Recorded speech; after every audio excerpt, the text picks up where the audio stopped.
Assalamualaikum warahmatullahi wabarakatuh. Selamat pagi atau untuk teman-teman yang di Indonesia Timur sudah siang.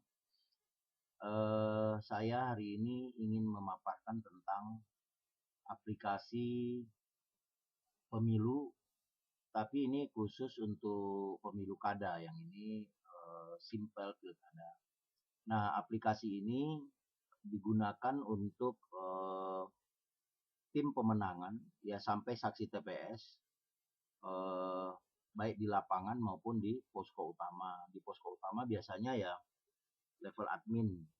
Nah, kalau di lapangan yang memanfaatkan ya semua relawan, semua tim sukses, koordinator kecamatan, koordinator kabupaten kota, koordinator desa dan kelurahan, koordinator TPS, koordinator pemenangan TPS. Aplikasi ini sudah dibangun dengan sistematis terkait dengan pengelolaan manajemen tim pemenangan. Nah, sebelumnya saya ingin menjelaskan dulu mengapa kita membutuhkan aplikasi dalam pemilu. Dalam pemenangan pemilu, baik itu pemilu caleg maupun pemilu kada ataupun pilpres atau pemilu bagi partai ya, kita juga ada aplikasi yang khusus untuk manajemen pemenangan partai politik. Nah, kalau untuk caleg, ya tentu caleg bersangkutan memiliki tim sukses, tim pemenangan. Karena mustahil seorang calon legislatif menang tanpa dibantu orang-orang gitu. Kita nggak bisa sendirian untuk memenangkan diri kita. Pasti kita membutuhkan banyak orang untuk memenangkan kita. Nah, di antara personil-personil yang inti di dalam pemenangan itu, kalau di pemilu caleg misalnya DPR RI, ya tentu kita harus ada koordinator tingkat provinsi, koordinator tingkat kabupaten kota, dan koordinator tingkat kecamatan. Ya, di fitur aplikasi ini sudah ada misalnya koordinator kabupaten kota. Nah, itu sudah ada koordinator kabupaten kota. Tinggal nanti diklik. Aplikasi ini kami custom sesuai dengan daerah pemilihan atau daerah pemilu bersangkutan. Misalnya Jawa Tengah, ya kita akan buatkan sesuai dengan nama-nama daerah, nama-nama desa, kecamatan yang ada di Jawa Tengah. Kalau untuk pilkada, ya ini simulasinya adalah Pilkada Jawa Tengah, Provinsi Jawa Tengah untuk 2024. Pada tahap awal itu sebelum pemilu biasanya calon bersangkutan dan tim intinya sudah melakukan perencanaan untuk merekrut tim.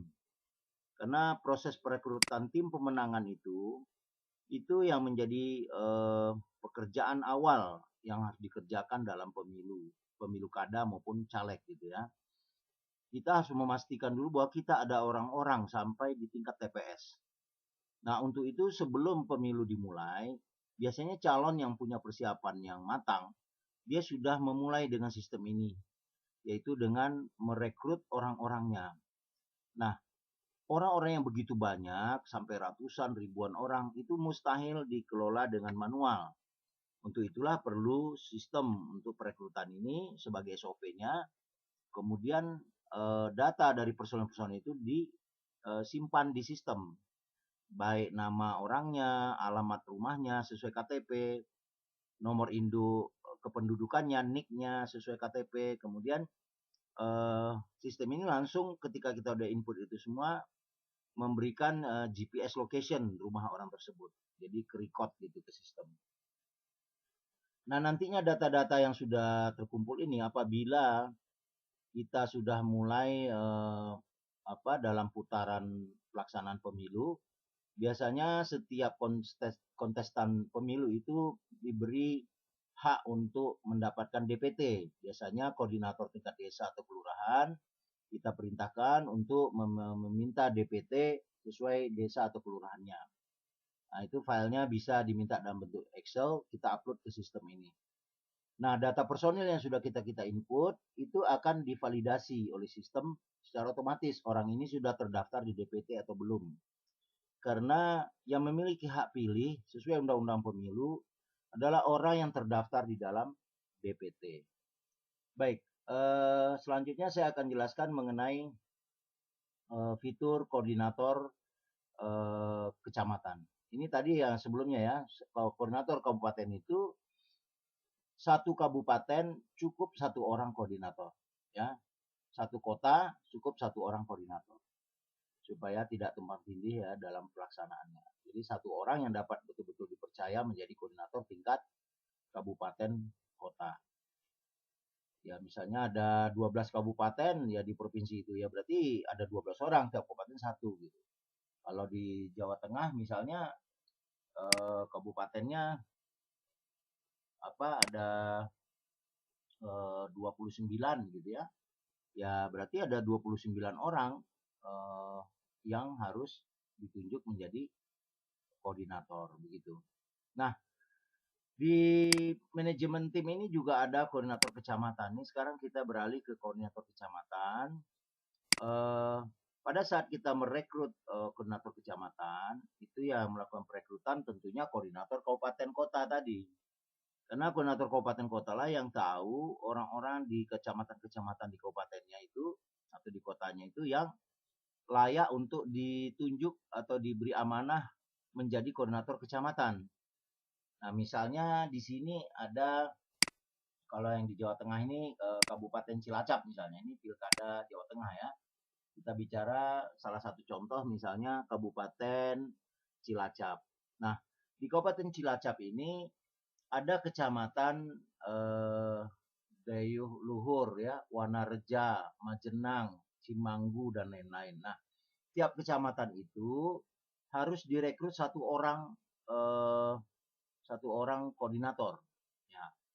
Yang tugas dari koordinator kecamatan itu adalah dia bertanggung jawab untuk merekrut dan memenangkan calon di tingkat kecamatan itu, ya calon pilkada kita. Nah, tentu orangnya juga dipilih ya orang yang cakap, orang yang berkemauan dan loyal tentunya dengan calon kita yang tidak berkhianat gitu.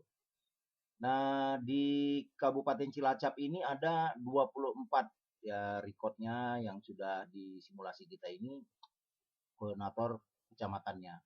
Nah, ini sebagai simulasi saja dalam demo kita. Kemudian Kabupaten Banyumas. Nah, koordinator Kabupaten Banyumas nanti akan menunjuk atau merekrut koordinator kecamatan di Banyumas tersebut. Begitu data personilnya sudah terkumpul, ya tentu diinput ke sistem. Ya, di sini ada fitur tambah baru yaitu personil untuk menambahkan data personil yang sudah direkrut ke sistem. Ya, jadi di sistem ini sudah memuat input untuk nama kabupatennya, kecamatannya, ya, yang secara otomatis nanti tinggal klik-klik aja, misalnya Banyumas, ya, kemudian kecamatannya sudah ada di sistem ini lengkap nanti.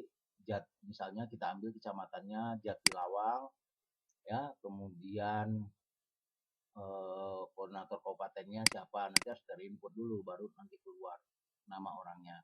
Nah, koordinator kecamatannya itu siapa di Jatilawang? Misalnya Bapak Suhanda. Nah, nomor HP Bapak Suhanda itu berapa? Di input ke sistem, NIK-nya berapa, KTP-nya, alamatnya harus sesuai KTP di input ke sini. Nah, langsung diklik GPS location-nya, terrecord alamat rumahnya itu sesuai GPS.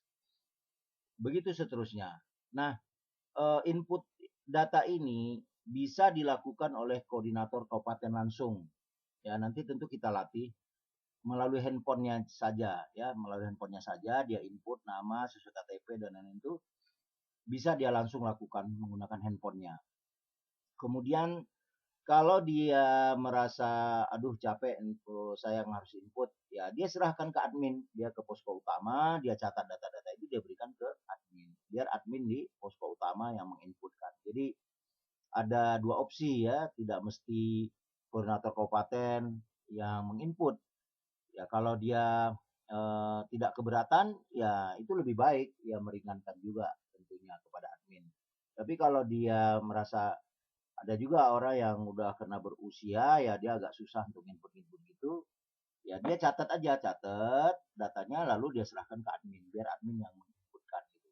Nah, eh, tim pemenangan di posko utama itu dapat memonitor kabupaten kota mana yang kecamatan-kecamatannya masih banyak kosong koordinator kecamatannya, belum direkrut gitu.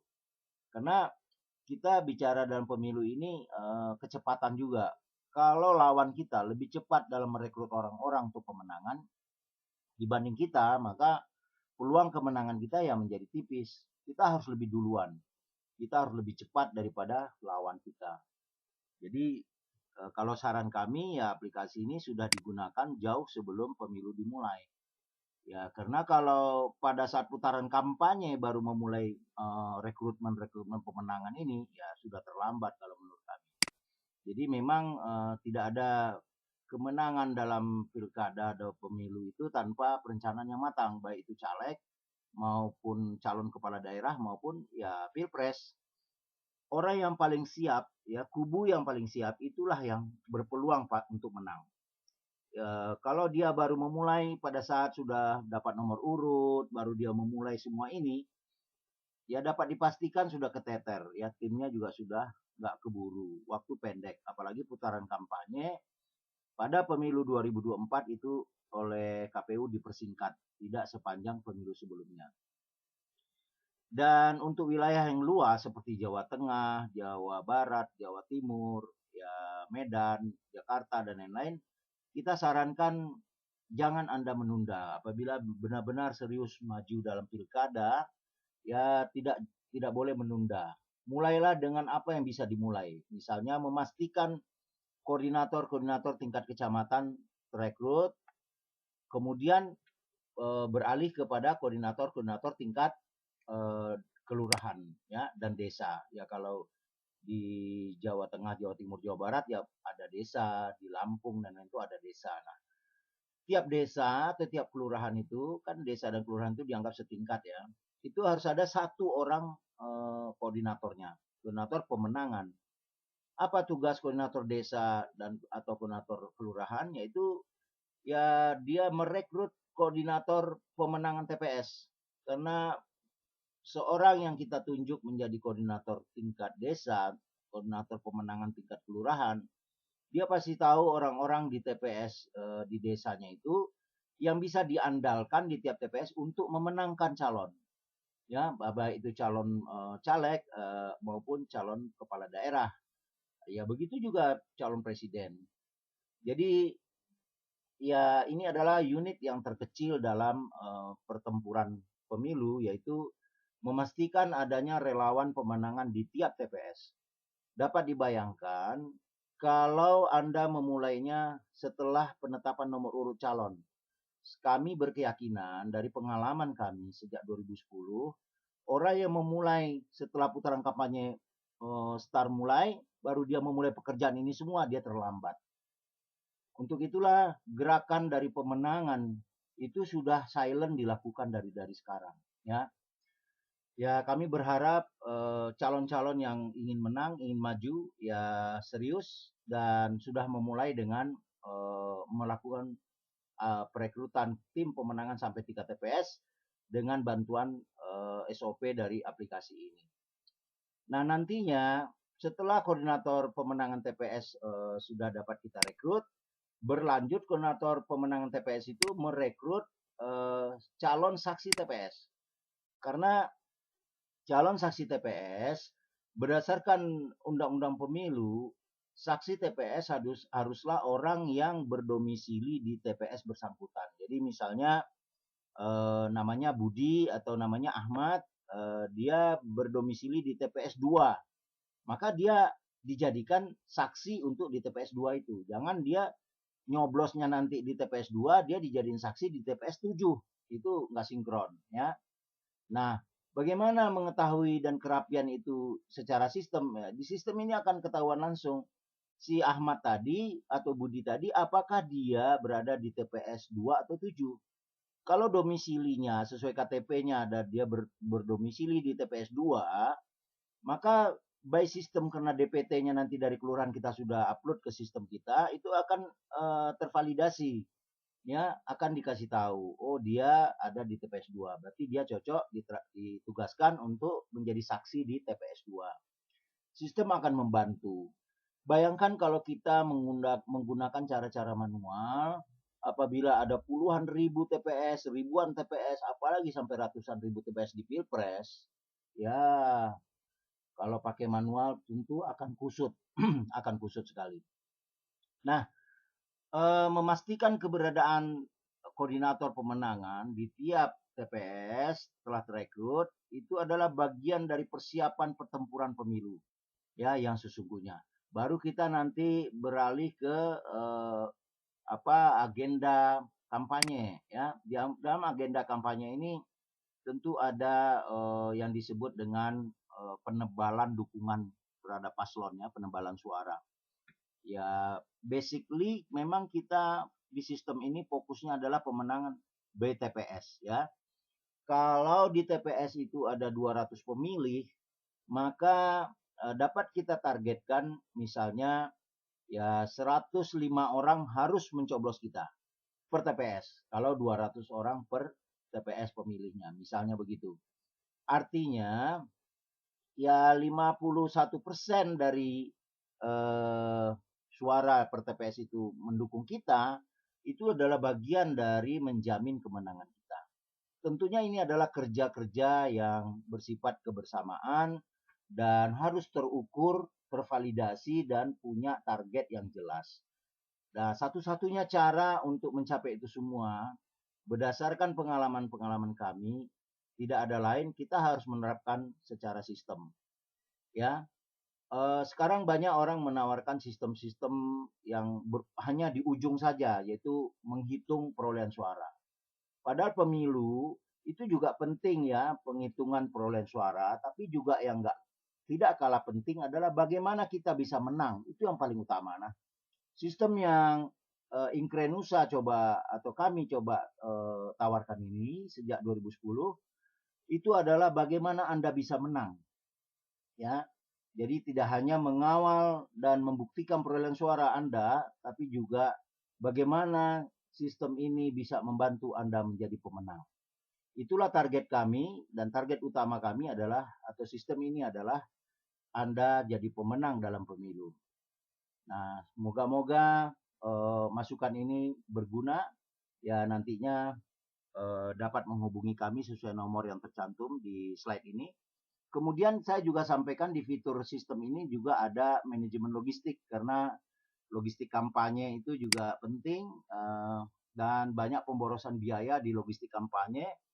Kalau tidak di-manage secara sistem, ya kita akan boros. Misalnya di satu kecamatan kita sudah pernah membagi-bagikan baju kaos, tapi karena tidak ada sistem, ya bulan depan kita bagi-bagi lagi di kecamatan yang sama. Padahal masih banyak kecamatan yang lain yang belum kebagian. Padahal sebaran suara itu sangat penting. Jangan terfokus pada satu kecamatan atau kelurahan. Supaya ada sebaran suara. Nah, untuk calon bisa tahu sebaran-sebaran suara itu tentu dibantu oleh sistem. Dia bisa ngecek nanti si calonnya apa caleg, apa calon kepala daerah. Dengan sistem ini dia bisa ngecek sendiri. Kemudian agenda kampanye. Di agenda kampanye ini juga lokasi tempat kampanye, jumlah target orang yang akan hadir, siapa penanggung jawab kita di lapangan nanti, tanggal berapa kegiatannya, jam berapa, siapa koordinator acara, itu di sistem sudah direcord, ya, 2 minggu, 3 minggu sebelum acara sudah direcord. Jadi perencanaan dalam pemenangan pemilu itu menjadi matang di dalam sistem ini. Jadi tidak serundul-serundulan, asal-asalan, dadak-dadakan yang membuat calon nantinya akan kehabisan biaya.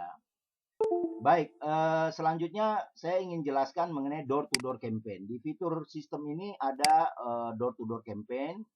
Door-to-door campaign ini digunakan untuk melakukan pendulangan suara. Pendulangan suara seperti apa? Yaitu melakukan kampanye, relawan kita melakukan kampanye dari rumah ke rumah di penduduk desa atau kelurahan, ya, dengan target misalnya mengunjungi 1.000 rumah, ya, pada hari Senin misalnya. Door to door campaign ini dengan mengerahkan relawan tentunya, ya bisa dengan kuesioner ya seperti survei. Jadi menanyakan apakah Bapak Ibu sudah punya pilihan kalau pemilu dilaksanakan untuk kepala daerah misalnya calon gubernur kita. Oh belum misalnya. Bagaimana mohon izin kami memperkenalkan calon kami Bapak ini apakah sudah kenal? Sudah. Nah, baru diajak lagi untuk memberikan dukungan ke kita atau dirangkul sebagai pendukung kita. Ya, data mereka juga bisa diinput ke sistem, ya keluarga-keluarga yang sudah komit untuk mendukung itu oleh relawan kita sarankan diinputkan ke sistem. Sehingga sistem akan mendistribusikan data tersebut sesuai TPS-TPS. Nah, itu nanti pada saat pelatihan akan kami perjelas lebih detail karena kami juga tahu bahwa kita tidak bisa memaparkan ini terlalu detail karena ini dipublish di YouTube. Ya tentunya ya maaf kadang-kadang hak cipta dan kekayaan intelektual kami diciplak oleh pihak lain. Gitu. Kami hanya ingin menyampaikan garis besar saja, juga seperti manajemen isu ya. Manajemen isu ini ya termasuk merekap isu-isu yang berkembang di sosial media, Facebook dan lain-lain. Misalnya berita online dan lain-lain, misalnya memojokkan calon kita. Ya, ada meme yang sifatnya menghina calon gubernur kita atau paslon kita. Ya, itu kita bisa laporkan nanti ke Gakumdu, Panwaslu ataupun ke aparat kepolisian. Misalnya melanggar undang-undang ITE atau merugikan paslon kita misalnya. Fitnah atau ajakan untuk tidak mendukung, menggembosi ya kita bisa tim advokasi bisa melakukan langkah-langkah hukum karena ada bukti yang direkap di sistem kita. Dan yang menarik lagi pada sistem saksi TPS kita ini punya real count, fitur real count ya dan sudah terbukti ratusan kali aplikasi kami dipakai, real count-nya lancar alhamdulillah dan punya rekap data form C1 plano, fotonya juga bisa dimuat. Kemudian kita juga ada quick count. Quick count-nya juga metodologinya dengan sampling ya. Kita ambil sampel TPS-nya dari satu kabupaten atau satu provinsi, ambil sampelnya mana saja nanti di pelatihan kita akan jelaskan lebih detail. Demikian yang dapat saya sampaikan. Oh ya, sistem ini juga ada absensi untuk saksi TPS sehingga dengan sistem kita akan tahu saksi sudah di lokasi TPS apa belum pada hari pencoblosan. Berarti sistem ini sudah komplit dari sejak awal, rekrutmen tim pemenangan, relawan TPS, pemenangan TPS sampai saksi TPS, sampai gerakan untuk pemenangan itu sendiri yang dilakukan oleh relawan diantaranya dengan door to door campaign dan masih ada yang lainnya yang tidak kami buka di sini. Ya moga-moga pengalaman kami memenangkan berbagai pilkada dan pileg di Indonesia bisa bermanfaat dan kami berharap bisa membantu Anda pada pemilu yang akan datang. Komitmen kami tidak akan deal dengan satu kontestan pada satu dapil yang sama. Jadi misalnya satu dapil itu sudah ada kontestan yang deal dengan kami menutup ya tidak deal lagi dengan kontestan yang lain. Supaya kami fokus memenangkan yang itu saja di dapil tersebut. Baik itu caleg maupun pilkada. Dan kerahasiaan klien kami sangat kami jaga. Demikian, silakan hubungi kami untuk tanya jawab dan komen di bawah kalau ada yang mau ditanyakan. Nomor kontak ada, silakan WhatsApp saja dulu, jangan langsung telepon. Moga-moga berguna dan selamat menuju pemilu 2024. Kemenangan akan Anda raih dan kita raih apabila kita memiliki persiapan yang lebih matang. Terima kasih. Assalamualaikum warahmatullahi wabarakatuh. Saya Arif Rahman Khalid dari Inkrenusa di Jakarta mengucapkan pamit. Lain waktu kita akan tampilkan lagi sesi aplikasi pemilu yang lainnya. Terima kasih.